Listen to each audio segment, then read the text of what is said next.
En 4 años, El Salvador es otro país. Eso no lo puede negar nadie, ni siquiera la oposición. Hemos tenido que trabajar muy duro para llegar hasta acá. No tengo que repetir la historia porque los salvadoreños la conocen bien. Saben de primera mano cómo es vivir en un país controlado por terroristas, sin libertad, sin esperanza, sin nada. Y lograr lo que aquí hemos logrado no ha sido el trabajo de pocas personas, sino una labor titánica de miles de salvadoreños.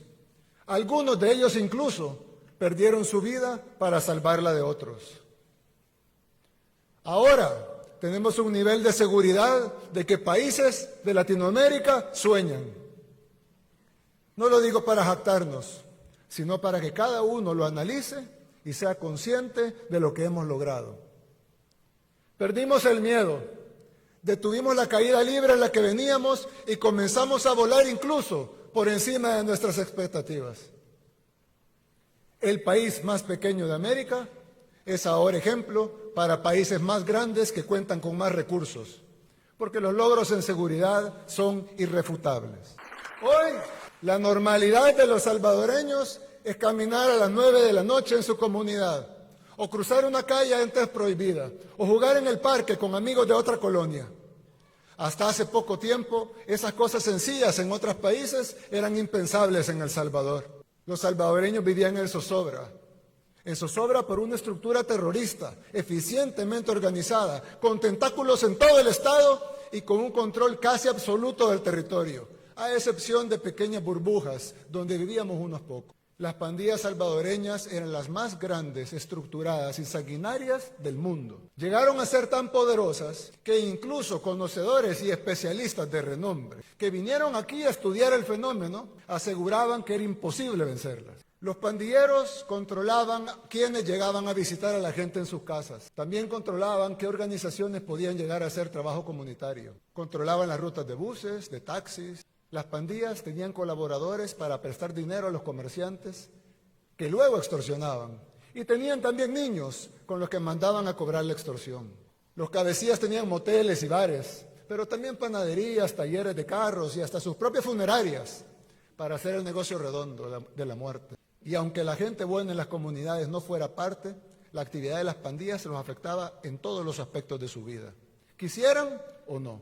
Los pandilleros aprendieron a sacarle rédito a la política corrupta. Recibían dinero por votos, por movilizar gente. Aquí hay algunos casos, incluso documentados en video. Negociaron que las cárceles fueran prostíbulos, también está en video. Y ordenaban muertes desde esos lugares donde se suponía que las fuerzas de seguridad tenían el control, al menos en las cárceles, pero ni siquiera eso. Desde ahí ordenaban las muertes y eso también está documentado. ¿Cuántos niños salvadoreños nacieron, crecieron y murieron sin ni siquiera poder ir a jugar una tan sola vez al parque? Porque había una frontera imaginaria en su colonia que se los impedía. ¿Cuánto dinero se invirtió en nuestro país por tantos años para hacer diagnósticos y planes de seguridad que nunca funcionaron? ¿Cuánto ganaron los medios de comunicación con vender historias de asesinatos y muertes? Y todo esto solo fue posible por un sistema que se autoprotegía. La muerte hizo a algunos muy ricos, mientras la mayoría de familias vivían encerradas con miedo en comunidades donde todos los días estaba de luto. Esos traumas que nos dejaron tantas décadas de violencia nos llevarán muchos años a sanar.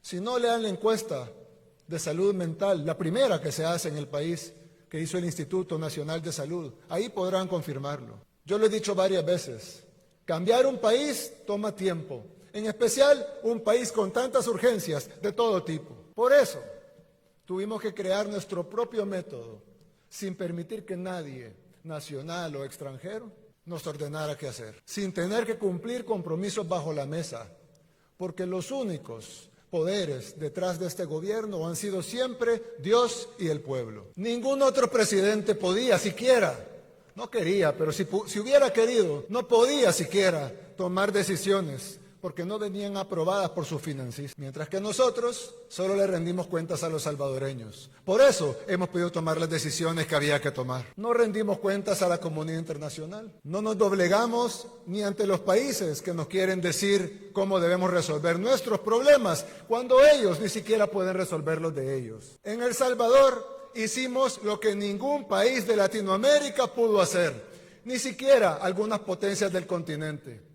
Cambiamos el viejo sistema político y le arrebatamos a los delincuentes el control del Estado. Pero quizá a 4 años de gobierno, nuestro principal logro no sea la seguridad, sino haber alcanzado realmente la capacidad de reinventarnos. Desde el principio tuvimos el liderazgo, la visión, la valentía, la determinación, pero nos hacían falta las condiciones.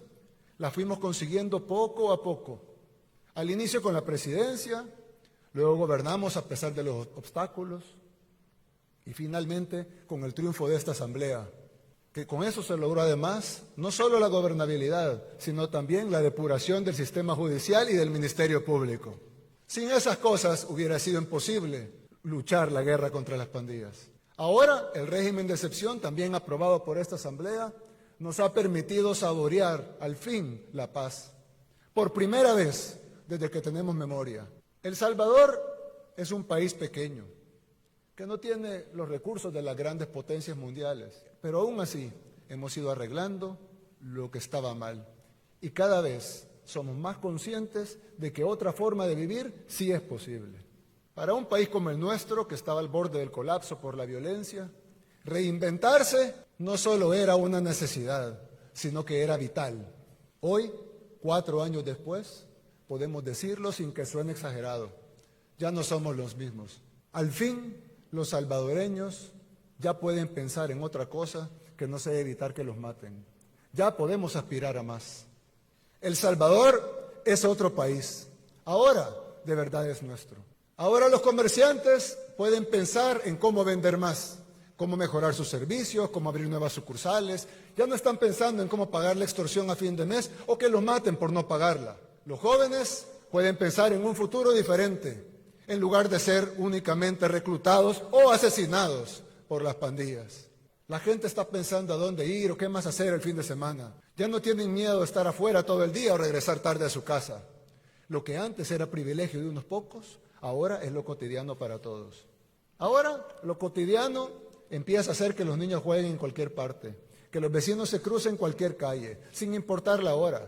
Que en las colonias los desconocidos dejen de ser una amenaza, que las familias ya no estén separadas por fronteras imaginarias, que los espacios públicos sean de verdad públicos. Gracias a mi esposa Gabriela, que las madres embarazadas vayan a sesiones de educación prenatal, cerca de su comunidad, que los niños vengan al mundo con amor y que los padres puedan también vivir ese momento. Ahora lo cotidiano empieza a hacer que la gente vaya al centro histórico en la noche. Conciertos todas las semanas, que los hoteles y los hostales estén llenos, que las familias salgan y regresen a sus casas a la hora que quieran, que los padres lleven a los hijos a sus cubos y a las bebetecas, que seamos anfitriones de mundiales de surf, que seamos sede de los Juegos Centroamericanos y del Caribe y de Miss Universo. El Salvador es otro país, ya no somos los mismos, pero la necesidad de reinventarnos siempre la tuvimos, esa necesidad siempre estuvo.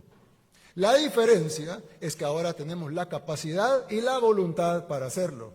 Y lo demostramos con la guerra contra las pandillas.